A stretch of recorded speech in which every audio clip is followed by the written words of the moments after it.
প্রিয় দেশবাসী, সকলের কাছে অনুরোধ, আপনার বাড়ির পাশে, রাস্তার পাশে নদ নদী, খাল বিল, পুকুর, কৃষি জমি, পাহাড়, এসব জায়গাগুলোতে আপনারা কোনো প্রকার পলিথিন, চিপস প্যাকেট, চানাচুরের প্যাকেট কোনো কিছু ফেলবেন না দয়া করে। কারণ বাংলাদেশ সরকার এবং জাতিসংঘ এই পরিবেশ রক্ষায় অর্থ, মেধা, শ্রম যেভাবে ব্যয় করতেছে, এটা আমাদের ভাবা উচিত যে আমরা কি করতেছি। আজকে নদ নদীর অবস্থা খুবই খারাপ, নদ নদী মরে গেছে আমাদের হাতে।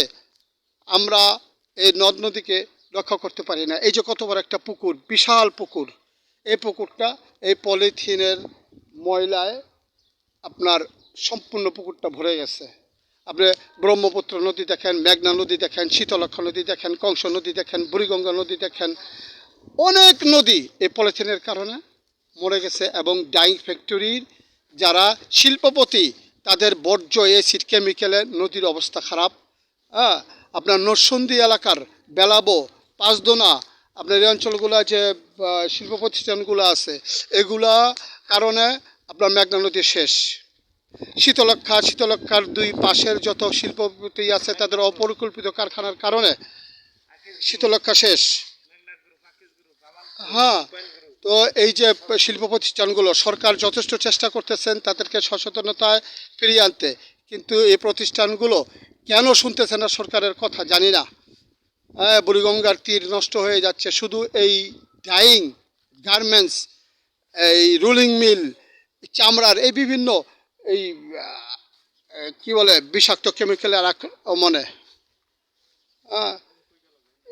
এই যে সারাটা দিন এখানে কাজ চলতেছে, সারাটা দিন এই সারা রাস্তায় যে পরিষ্কার করা হলো, এখানে প্লাস্টিক পলিথিন ছিল, সব পরিষ্কার করা হলো। এই এলাকার ছেলে আপনার মরহুম আবেদ আলীর ছেলে, এই যে ফারুকুল ইসলাম, ও করতেছে। এই যে ছেলেটা, ওর নাম কি, ইসমাইল না, ইসমাইল, ও করতেছে। তারপরে এই যে মরহুম মোহাম্মদ আলীর ছেলে মোহাম্মদ গিয়াসউদ্দিন, উনিও কাজ করতেছে। তারপরে দিদারও কাজ করে গেল।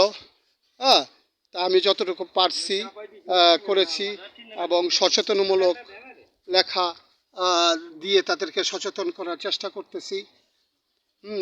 তো আমার উপরে অনেকেই খেপা, অবশ্য খেপা হোক, তারপরেও তো খেপা মানে কি, তারা জাগছে। আমার যদি কোনো ক্ষতি করে, তারপরেও মনে করবো তারা জেগে উঠেছে, তারা পরিবেশকে রক্ষা করবে অবশ্যই।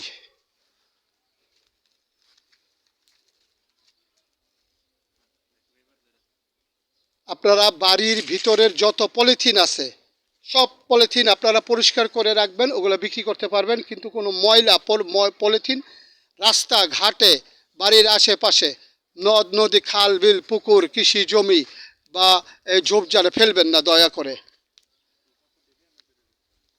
ধন্যবাদ সকলকে।